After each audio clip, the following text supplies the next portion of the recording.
Welcome to Renngineering, the YouTube channel and podcast. There's 3 episodes coming up. This episode, part 2, and then a third episode that's slightly different, but it's going to take you through the journey from the start of being interested in Formula One all the way through to 2 guys, one working currently in Formula One, one working in Formula 2 but has worked in Formula One for a long time with McLaren. The other chap now works for Alpine in Formula One. It's fascinating to hear about their journey from being, their start in motorsport and what it's taken for them to commit to a life on the road, and the dedication required to be working in top tier motorsport. So that's what these 3 are about. If you're interested in that, if it's something that, if you're interested in Formula One and you just want to get the behind the scenes take, this is for you. If you are thinking and considering, part of what's really important about Renngineering is starting people out in engineering, whether it's sort of a supporting role in a team or whether it's actually working in design, this is all important stuff. So sit tight, buckle up, and let's get started with Nathan from Alpine.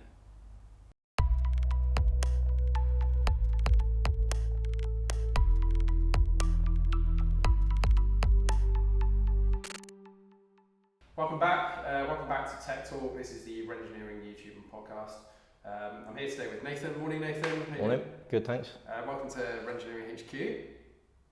We are going to talk about everything to do with Radical and your start in Radical, where you are now, the difference between road cars and race cars and your experience of that, bit of travel, and I think you've got some stuff that you want to kind of yeah.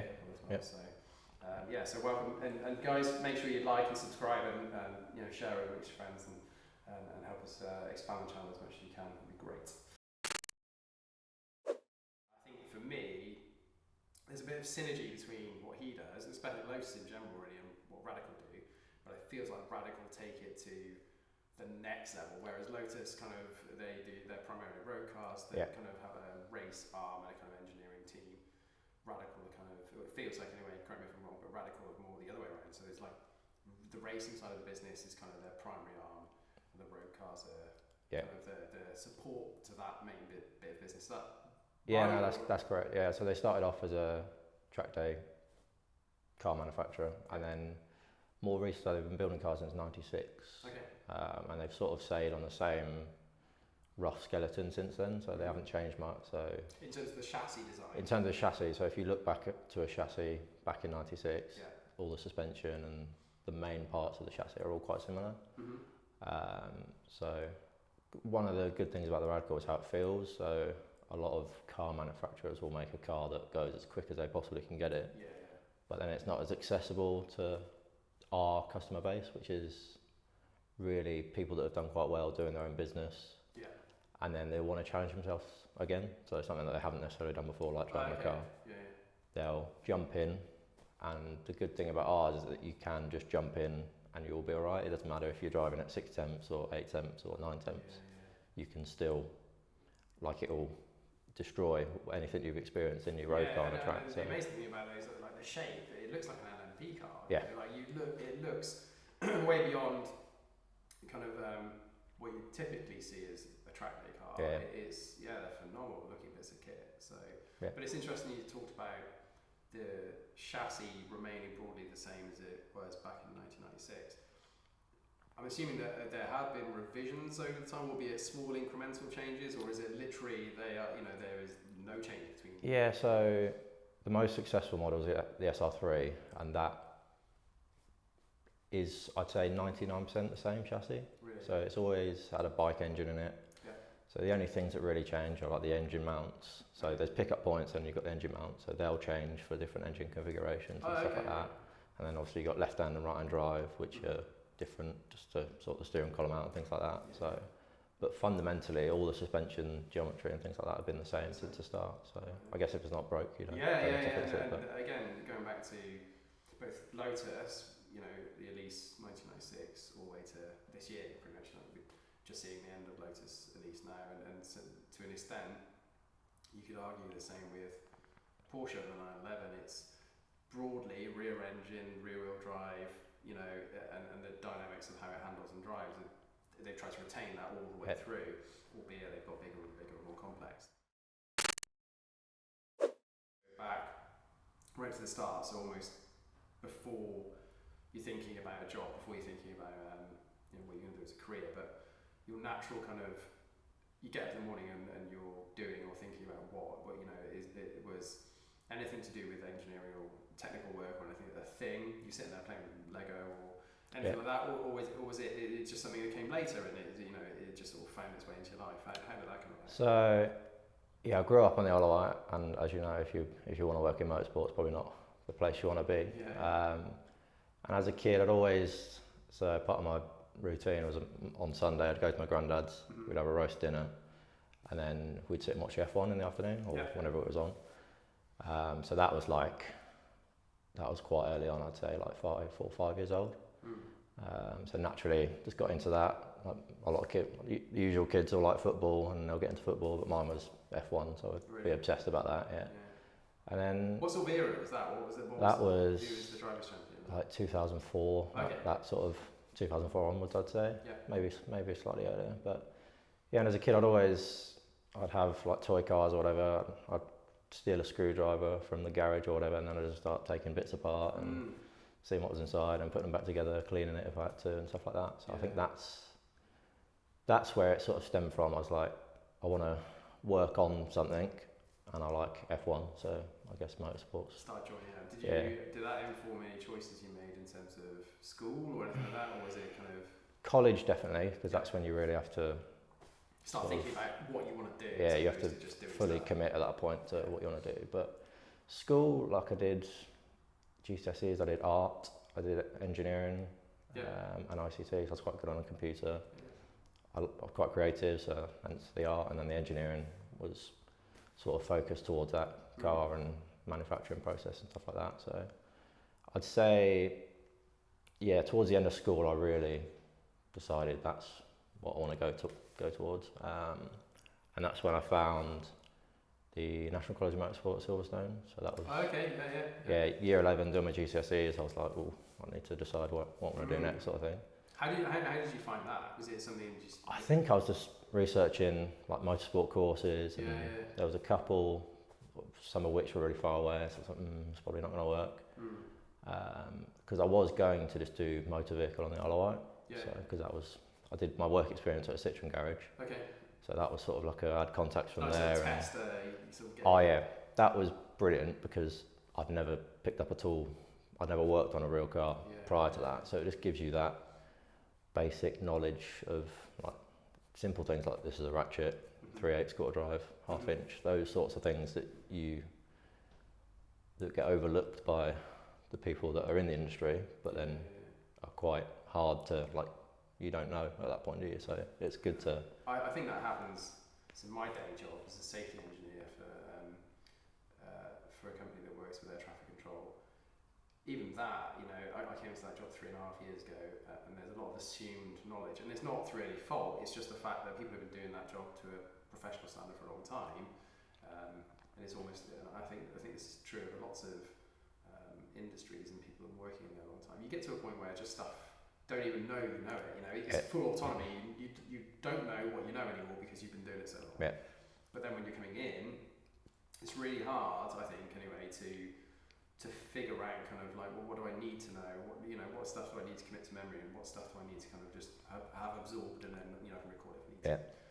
I think, and it's one of the things that Renngineering is going to try and do, is bringing people in and giving the theory's great, like going to university or going to college and doing an apprenticeship. All those things are fantastic, but there's for me anyway, the problem we're trying to solve almost is, alongside building a car at all, is giving people the opportunity to learn that bit, to do that for real in a low pressure environment that mistakes can be made, but also at the same time, if somebody's absolutely smashing it and they're doing great, it's all recorded and it's all on YouTube, and you can demonstrate those skills to become more employable. So I think if you can find that balance, perfect. Yeah, I think that was what was good about the college is, and it got an interview, which was difficult at that time because I wasn't the most confident person. Didn't really So an interview was quite like a nerve-wracking. It was my first proper interview, so that was quite a big How thing. did it go, that first interview? It was actually alright. So I was terrified before. I was absolutely I was still lived on the Isle of Wight at this point. So we had an hour on the ferry. You had the an hour and a half drive up to Silverstone. Yeah. The whole way terrified. And that drive doesn't even phase, does it? No, you're just thinking about it the whole way. Kind of more than nerves. Like, oh no. So, but once I was in there, it was just. I think it's a case of I knew that was what I wanted to do. And I think that when you truly do want to do something, that comes off no matter how you feel. So like from our talks previously to this, your passion for what you do comes across straight away. Yeah. So, and I think you're absolutely right. You can tell the difference between somebody that is all they want to do. Between somebody, that it just you don't need to talk to the person for that long, but you'll get that immediately, and that's what we need. So, guys, if you're watching this and you're an engineering graduate, or and you're kind of thinking about joining us, that's what I want to see. You can have not the best grades in the world, but what I need from you is complete commitment and kind of that real desire to do it. So bear that in mind when you apply. So at this point you've been accepted. Yep. At Silverstone. How does that? What happens next? So I think that was sort of early summer, I'd say, and then so started in September. And the way they do it is you have, I think it was 3 days a week. So I travelled up on the Sunday night, came back on the Wednesday night, and then worked when I was back home. And they do, so it's 2/3 theory based. So they'll teach you they basically just teach you the basics of every system on a car. So like you'd run through push rod suspension, you'd run through the basic operation of an engine, braking systems, cooling systems, all in separate. So you do a system at a time, which is quite good because you get quite a detailed explanation of each one. And then the third day, you do a workshop day where, so say you did cooling systems in the week, you'd then go into the workshop, which is a really nice workshop to be fair. It's like a proper race team spec, painted floor, white cabinets, white ceilings, white everything. And then you'd say drain the coolant, remove the rad, you check all the pipes, you basically look at the system that you learn in theory in detail on the car. So you'd like checking all the hose clamps. Is it set up on a rig, or is it actually in a car? I know it'd be on the car. So the car will be completely running, ready to go on track at this point. So you'd take all the bodywork off, take the wheels off, and then you drain the coolant, check all the hoses, check the clamps are tight, and then the same for the braking systems. You'd say take off a caliper, take the pistons out, put new seals in, stick them back in. So all the stuff that you would do if you're working in a race team, you then learn on that day 3, which I think is really good. That hands-on experience. It starts embedding it all. Yeah, so it doesn't matter how much you know in your head if you can't physically do it with your hands. I think that's quite an important thing. So that's one of the things they try and... What about, just thinking about what you're saying there, stuff goes wrong, right? So, people cross-thread something or they'll think they've bled the cooling system and they'll just start, overheating or, pressurizing or whatever. So do they talk to you through, because those things must happen. So at that point when that stuff happens, are they kind of working through that stuff with you and kind of trying to figure out what went wrong and all that stuff? So there was a couple of times where that did actually happen. So I think it's a lot better for that stuff to happen while you're at college, because you're there to learn. So you learn how it works, but you also learn how to deal with stuff when it does go wrong. So like if you cross-thread something, they'd get the time set kit out and they'd show you how to fit a time set and things like that. So they were really good to me. And part of what they offer is they're all people that used to work in the industry. So they've got good contacts. The teams know them, they know the team. So if they think, this guy's pretty good, we'll farm him out to do some work experience. Right. They'll So basically... That again, this is again key, I think, and it's key for us as well. Is building those networks, understanding who, and I don't even know if it's. I think yes, there's going to be like a technical ability. If that person's particularly good at something, and there's a company or a race team that need that skill, that experience, they clearly go after that.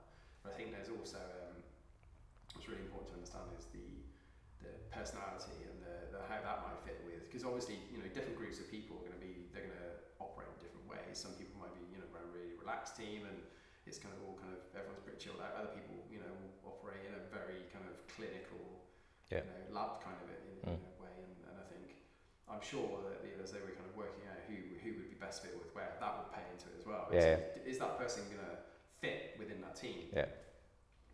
So you kind of, you've gone through your training now, you've been successful at that, and you start talking about the kind of doing some work experience. Is that when Radical came in at that point? No, so that was probably 2 years afterwards. So while I was at the college, one of the big things while you're at the college is trying to get some work experience, because like I was sending my CV out left, right and centre, just trying to get, even just if it was work experience, I was happy. But at that point, you don't have any motorsport related experience. All I had was the garage I worked at and the job I had when I was at home. So it is difficult, because at that point you're all it's an equal playing field. So if you have that work experience prior to sending your CV out, I think that's really good, which is I think what you're doing is great, because you're giving people that experience to then help them get a job. So I think it's that plus, and I think this is where Renngineering is doing something that hasn't been done before, is where it's great having someone in your CV. For me, it's even better if you can, if I was an employer, I was a race team or kind of an engineering company or whatever,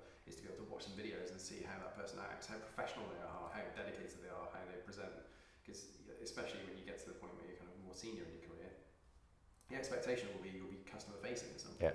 Whether that customer is a person that's commissioned a project, or whether it's another company that's procuring something from you, you need to be able to go and not only to be able to sort of talk about the technical detail, but actually also be able to kind of stand in front of somebody and kind of really have a conversation, and not having to overly prepare for that. You know, to be able to walk in and just be able to doing exactly what you're doing now is have an open conversation. You've got all that obtained knowledge. Something on your CV doesn't demonstrate that. It doesn't demonstrate any of that stuff. So you're absolutely right. This is one of our key kind of, what can we do to benefit people? And I think if we get it right, then we really can do that for sure. successfully. So your work experience then, did you have any success sending your CVs out? So the team that I eventually got work experience with was actually the team I started working with. So that was the only one I had. So I think it was Thruxton. I ended up going down to Thruxton. They had a test before the year, so they had 3 cars. I think they had 3 mechanics at that time, so I was just sort of shadowing, cleaning, doing whatever, just trying to keep busy. And we did the day there, and then got offered a job shortly after that, I think, as an apprentice. Okay. So, and then how did that feel? That moment where you get the... it was good, because where there's so many of you, you're at the college, and not everyone that I went to college with has got a job in motorsport, whether that's by choice or just successful. That's it. So to know that you're one of a couple that did is quite a good feeling. I ended up moving. I think I was 17 at this point, so I moved from the island, lived at home with my parents, moved from there to Oxfordshire. That's a big jump, isn't it? Especially at the Personally, point. I'm talking about now. Not even the job, just kind of. How old were you at that point? Like? 16, 17. 17. I thought. Yeah. So, that's and I wasn't the best equipped for it in terms of like socially, not a super confident person. I wasn't one of these that would go out and be able to do anything in like the outside world, if that makes sense. So it was a big jump. Like geographically, it was a big jump, and for me personally, actually making it happen and doing it was a big jump. So I was there for probably a year, just over a year maybe. So we ran the old Formula Ford cars, so not the ones with the treaded tyres. It was like the slicks and winged ones. And then that eventually turned into F4 the next year. Okay, cool. So just as a mechanic. So I was lucky because after I got the job there, one of the mechanics left. So I think I would have had a lot lesser important role if he'd have stayed. So the fact that he left, I almost was pushed into his role, which obviously I didn't have the basic knowledge that he had, but it forced me to, I was made to do that job, which could have gone. Is that a good thing? I think it was, because you just get chucked into the deep end.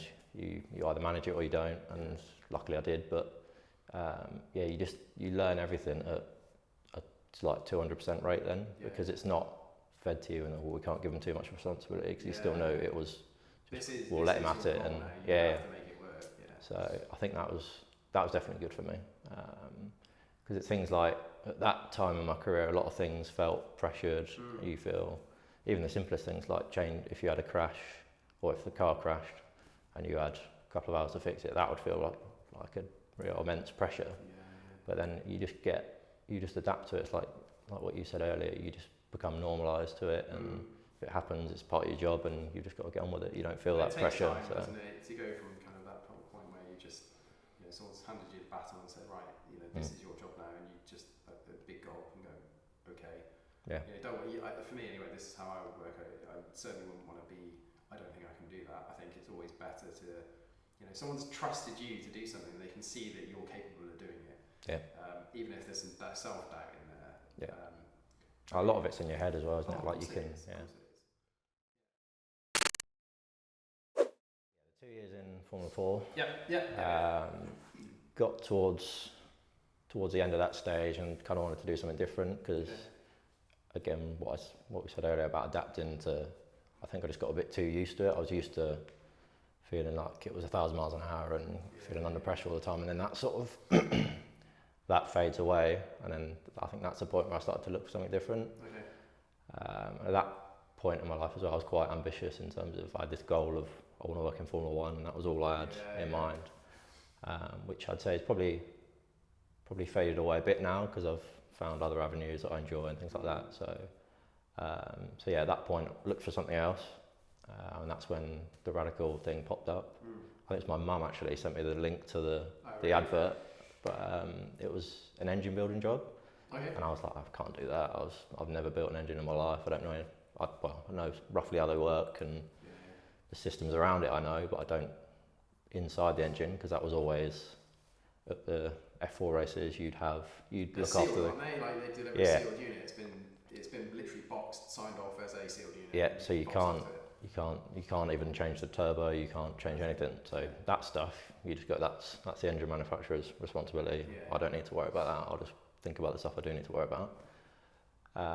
So anyway, I applied for that, went down for an interview. I actually knew one of the guys at Radical worked for one of the teams I knew from Formula 4, so that was quite a good. A lot of motorsport is about who you know. I'm sure it's the same in other industries, but so I think that helped quite a bit. So I started there in, I think it was January 2016. Okay, it's been 5 years now. Yeah, I've been there a long time. 6 Yeah. years, wow. Yeah. So started off basically starting again at apprentice level again, trainee engine builder. So I was put with one of the senior guys in the engine shop. And we started off on rebuilds. So we use the SR3 uses a high booster engine, which is quite heavily modified from what was in the bike. Just working with him, stripping things down, learning. He's done it for years and years, so you learn that once you pick up a part and you go, oh, that failed here quite a few times, and I've seen it crack there, so you just learn.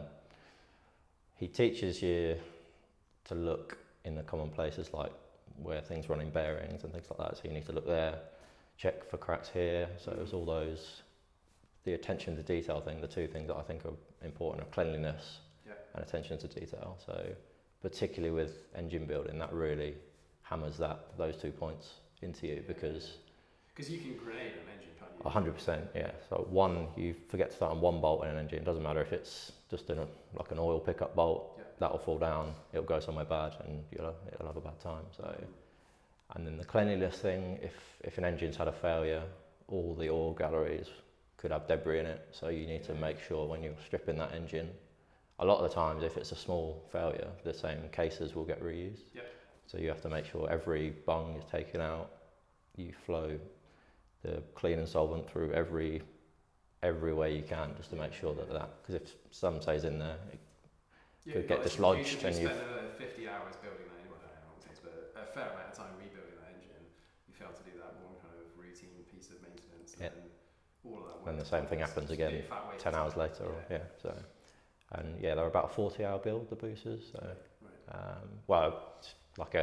say a failed engine, that would be quite a heavy 40-hour, but a typical rebuild is probably 25 to 30 hours. So,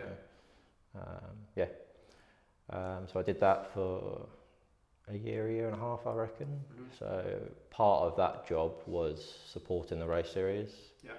So back to what I've said in the Formula Ford era, the engine manufacturer was someone else's problem. That was now my problem. Yeah, yeah. So there was a few of us, and we'd run around. We'd download all the cars after the races. So typically, we'd have a grid size of 25 to 30 cars. Okay. So there'd be 2 or 3 of us, and we'd go around downloading the cars, checking all the vitals. For the entire grid? Or For the entire grid. So we had the works team, so that's like Radical Works. Say we ran 4 cars, and then there'd be 5, 6, 7 customer teams, so which totaled up to the 30 odd cars.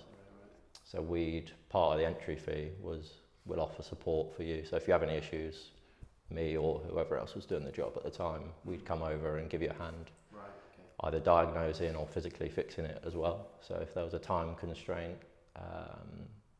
like for example, if a fuel pump went between a race, you only had an hour, we'd then jump in and help get the car out, which is good. Like for me, going from a mechanic, you don't have that many problems to deal with. So really it's only like a car hits a wall, you've got to fix it. Yeah. That's the only real time you feel that pressure, whereas now your job is just to jump in pressured situations, help them fix it under a time limit. Do they, again, forgive me for not knowing the detail, but do they have, is it like touring car, you have 2 races in a day, or is it 1 race per day? Or it depends. It depends really. Usually it's at least 2 sessions a day, so it'll be, say, qualifying and race, or sometimes it'll be 3 or 4. It just depends on what package you're on and how the weekend's structured. Like if it's an endurance race on the Sunday, on another championship, you'll probably be condensed into the Saturday, if that makes sense. So you'll have a busier Saturday, but then say Sunday you might only have 1 race. It was a good thing for me because like I said, the only time you get involved is when it's really hit the fan and they can't deal with it anymore. So they've come to you to try and help. So you just deal. Is that, I mean, at the start it was quite oof, because when I first started they probably knew more about the car than I did, and I was the guy helping them. So you sort of think, so you do feel a bit of the pressure at that point. But like I say again, like you just get used to it. I think you just acclimatise. Like now, someone will come up to me with an issue. I'll have thought of the 3 things that I'm going to check first, and know in my head because I've seen it a few times that it's going to be one of those 3 things. So you just don't feel that same pressure. Like it's rare now that I'd see a problem and go, I'm not sure I can fix that. There's always something to check, or I guess it's self-belief after doing it for so long. You believe that there's not a problem that you can't fix. So. It's nice place to be. Yeah. Although, so it begs the question, what I've noticed a couple of times in your career, you've got to the point where you're kind of comfortable. You've got a view of, not necessarily now, but 5 or 10 years time, whether you're you're like, no, I'm Radicals to home, and we can cut this bit by the way if you don't want to. No. Have you got like a future? Is it because you were talking about F1 before? Is that still there's a flicker in there, or is it? Part of me does want to do it, but I don't know whether that part of me is just to say that I have done it. Because I think back then that was all I knew, and I thought motorsport was just F1. Like you'd have the motorsport ladder, F1 at the top, and that's where I wanted to go, to the pinnacle. Whereas now I think I've experienced different roles. I've met a lot of good people at Radical, and I'm not necessarily saying that I'll be there for the rest of my life, but at the minute I'm enjoying where I'm at, and I've got a good job. I've got a good life outside of work now, which is one thing that I didn't really have time for in the early stages. So I don't know, I'm just sort of taking it as it comes really. I don't have, a lot of people say I'm going to be here in 5 years, 10 years, but I don't really think like that. I just sort of take a year at a time, and I'm happy at the minute, so I don't need to change much. That's what it's about, isn't it? Just focus on well-being and happiness.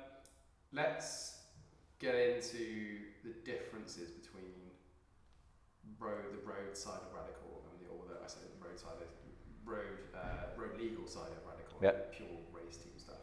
One of the things that we spoke about off camera as well, the building of this Renngineering 550 Spider. It's going to look effectively like a traditional 550 Spider. And the balance we've got to try and find, design for purpose, is understand what we're designing it for. What's its principal thing going to be? My preference is that it's not an out-and-out racing car. I think I'd like to see it used for like Mille Miglia or something like that. Like do some some touring and things like that for sure. Competitive stuff, but not in the kind of traditional, right, they get trailer to a track and gets smashed around a track, probably crash 3 or 4 times. I don't want, my preference, whoever ends up buying or collecting cars will make their own choices, but I don't want to design it for that. My preference would be for it to be a mix, broadly a road car or performance-based road car with the ability to take it on track. Yeah. Go back to Radical. What's for you when you look at those two? If you had two lined up side by side, where would the principal differences be? What is it? The stuff? What would you go? Well, clearly that's significantly different between the race car and the road car. Yeah. So ours are more. So our road cars were sort of road cars that were meant, like you could drive them to the track, and you'd have a good day on track. They weren't necessarily like you wouldn't take them to the local Tesco or anything like that. No, I appreciate that. Yeah. It's more of taking away that having to trailer it aspect of. In terms of differences, there's not a huge amount. Obviously, really? Tyres, you can't run slicks on the road, so that's one obvious one that would have to change. Ground clearance is so you typically run either a longer pusher or a longer damper just to lift the car up away from the ground. So things like speed bumps and just general thing with a race car is that you run them so close to the ground for performance. For aero. But things. So if you're at a track with big curbs, you'd catch the corner of the splitter on one. Of course. So naturally, stuff deteriorates quicker on the race cars just because you have to run them that low to be fast. So that's just a natural consequence of running that low, is that you have to repair the splitter quite often or fit a new one. So that's another one. Like weight and comfort is another thing that. So the road cars we have, they'll have you'll have pads more for aesthetics than anything, to cover up like the chassis rails and the ugly bits like that. So we'll have less agricultural because race car is again every gram matters. Yeah. Doesn't it? Yeah. So on the race cars we'll have the main chassis tubes, and then we'll have like an alley skin that goes on top of those just to cover the gaps. Literally, it says you can't have exposed. Yeah, that's it. Chassis Yeah. work, that sort of stuff. So on the road cars we'll have carpet, we'll have obviously like handbrake, things like that you don't need on the race car. Yeah. And then like the pads on the side to make it look a bit more to make it look nicer. Yeah. Other ones like lights. Yeah. You wouldn't have on a race car. Sometimes you just run DRLs. You don't even have main lights. If you're just doing sprint racing, you don't need big lights because you're not racing in the night. So things like that. So indicators, hazard lights, fog lights, even number plate lights. All those things you have to put on, which is obviously extra weight in looms and control boxes and things like that. You've got even I don't think people recognise the difference. The looms weigh a ton. Really surprising. You think of one. Because it can't be running much. It's going to be lights and like I said, some PDUs and bits and pieces in there. But you add all that together, take it all up, and tube it and stuff, and then suddenly you've got something that's 20 kilos. Yeah. So 100%. Is a lot. Yeah, and especially when a car weighs 600-700 kilos, that's quite a big percentage of the total car weight is. So you can easily make a big difference by either adding it on, you slow the car down, but taking it away is one of the things that I'm doing now with the development stuff, is trying to optimise what we've got, and those kilo here, kilo there things make a big difference in terms of the final product. So so you're now looking at optimising the vehicle, and we were talking about how weight makes a huge difference. And this is a Colin Chapman thing as well. It's not even Colin Chapman; it's every race team for every race car. Or if you're building a really great road car, just want to strip away any And this is talking about. This is the really hard bit now for me is NVH and building this lovely road effectively performance-based road car, and finding the balance between stripping and making everything as light as it can be, but then also not making it unusable, not making it kind of something that someone gets in there exhausted after 10 minutes of driving it.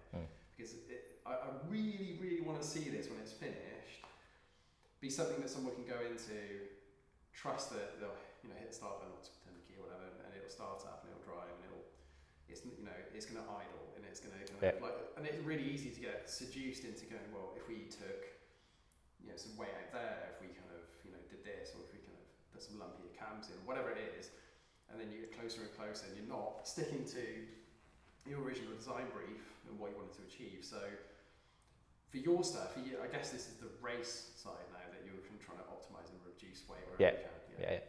So I think the road car thing, the minute you try and make it good for a couple of things, you just add a level of compromise to it. So say you want to make it quieter, you've got to put more sound deadening in, which is heavy. Or a big thing for the race guys is component life in. So you have, nothing is built to last forever. And if it was, it would weigh a ton and it would be slow as anything. So you have to build up like a realistic expectation of how long should this component last, how long is the customer expecting it to last. So you can't, it's a balance, you could make things wafer thin that you'd have to replace after every race weekend, but the customer's not really going to be too happy about that. So you make it to last long enough to go that's okay, it's a car meant for the track, so it does need a bit of love every now and again. So that way you can make it as light as possible. So if you're going to make it the strongest thing in the world, you'd add weight, and then if you add weight, the car's going to go slower. So it's finding that balance of reliability and performance. That's like the constant trade-off. So you going about that now? How do you do that? Where do you start? So the SR3 has typically been, through the last 20 years, the most popular model.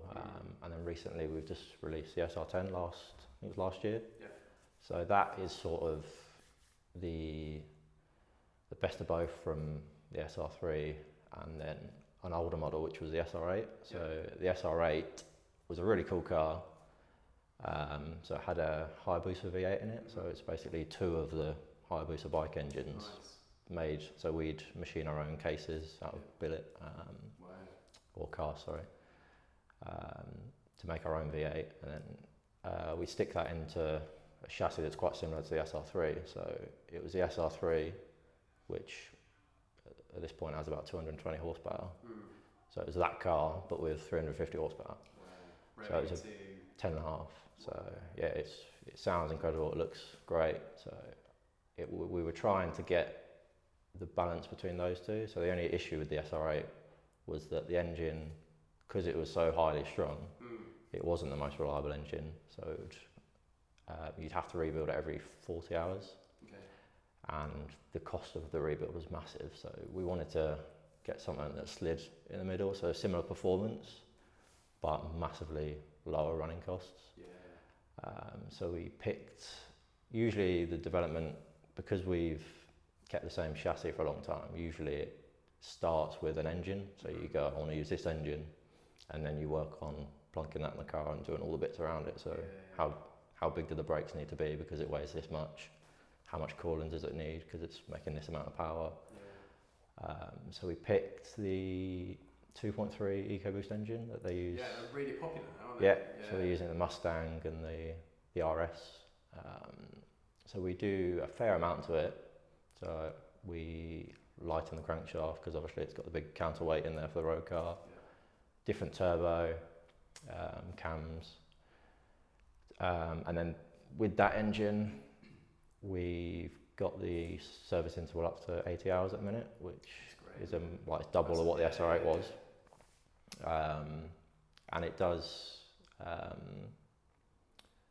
the other issue with the road cars, if you read like Focus RS forums and things like that, is they have a lot of head gasket issues. So the 2.3 block is actually an open deck, which means like the area around the cylinders, like it's basically a big gap for the water to go in. So like normal engines will just be a flat and you'll see a few little holes going into the water galleries, whereas this is open. So we machine our own block guard, which basically presses into that gap, which just adds a bit of support for the cylinders. So what was happening was either the head could warp, which is one of the common problems you'd have with it, or with just how volatile the engine was at the power that we were making, the cylinders would not, because they weren't supported, they were rustling, and then the head gasket would fail. So all those things, which is stuff that you learn when you're developing the car. It's not, we didn't start off with that spec engine. It's an evolution of, so you start testing it, something naturally breaks because you've never run it before. Yeah. And then naturally you just keep fixing the stuff that breaks, and eventually you end up with a really reliable car. So, yeah, that was how that was born. So yeah. It's going well. And yeah, we've sold probably, I think 50 or 60 of them now, which is in a year of production I think it's the most successful car we've done so far. So that, I guess, clarifies that you've done a good job developing it. Totally. So I guess this conversation, what it's got me thinking of is that we're building a one-of-one, and I'm not, no intention of rushing this. So development time and kind of going through it, almost I wanted to get to the point where it looks finished, and then allow an extra amount of time for testing. Whether that testing is road testing or probably a bit of both, and trying to find its limits. It would be easy. We're not going to build the engine here, just straight out there. There will be things that we can do here that either the graduates do or I myself or the other two guys that are running this do. Where we know our limitations, though, we'll make sure we outsource to companies that are, they've done this like yourself. You know those EcoBoost engines really well now, so the last thing we would do is kind of go, we're going to start from scratch. Go to, partner with somebody, a company that have kind of produced whichever powertrain we use, and rely on them for their expertise to say, well, this can operate for indefinitely, with sensible service plans and stuff. But also it gives us what we want in terms of fun, and I think so it's tempting. And the bit that worried me now is hearing you talk about how frequently things fail, and you're building a number of these cars to try to achieve a one-of-one build car where everything's kind of put into CAD, modelled, and we've done some testing and stuff. There's an element, I guess, of afterlife support we're going to have to give to whoever purchases the car, because ultimately it's likely, not through a failure reverse, but it's just likely through the evolution of building a car, stuff will potentially fail, and we'll have to kind of rectify that. So. Yeah. I mean, even on road cars, like stuff still goes wrong on road cars, and there's thousands of road cars. So I think allowing that extra time is great, because stuff does take longer than you think. You can have a plan, but stuff just, like, you'll have delays, you'll get something back and it doesn't quite fit right, or doesn't, you could go, I could make that better by shaving that bit off there, you can save a bit of weight, or it might fit nicer. Still going to try and do that. So, there's still, starting with a fundamentally flawed chassis, a Beetle chassis, is not the greatest platform, but at the same time, we have to look for ways of kind of making sure we reduce weight within reason, so not so it's kind of unable to perform for a long period of time, but try and keep the weight down wherever we can. Like, again, following Gordon Murray in all of his projects, but especially the T50 now, watching the Dario stuff and Gordon presenting about that, it's fascinating seeing how his choices, and I think the stereo system, he got this, I think it's the same for the F1 as well. Dictate said, right, you go away, but we want to put a stereo in it because it's effectively a road car, but the speaker drivers have to be X weight, and the stereo has to be X weight, and the wiring has to be whatever it is. Still like to apply that same logic to this, because what he's producing is incredible. I don't know if you've seen the engine running. Sounds incredible. Real, isn't it?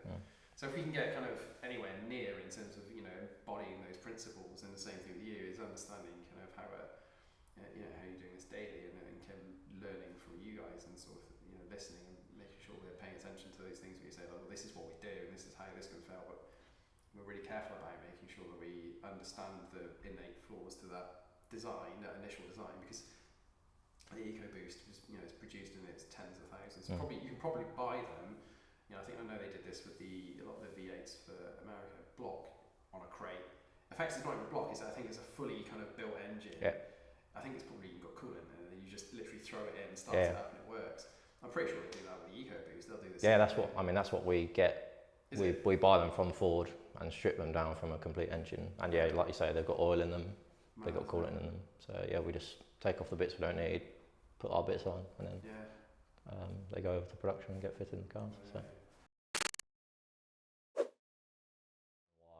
Back to the attention to detail and cleanliness thing. So say you're running the car as a mechanic, cleanliness is so important because over anything really, you can be really good at fixing crash cars or anything like that, but if you don't clean the car, you can miss things like, so if a crack, say an upright's starting to crack, if it's covered in brake dust, you're not going to see that crack. So if every time you come in you clean the car, as you're cleaning the car, you're touching every component, and naturally your eyes get drawn to things like that.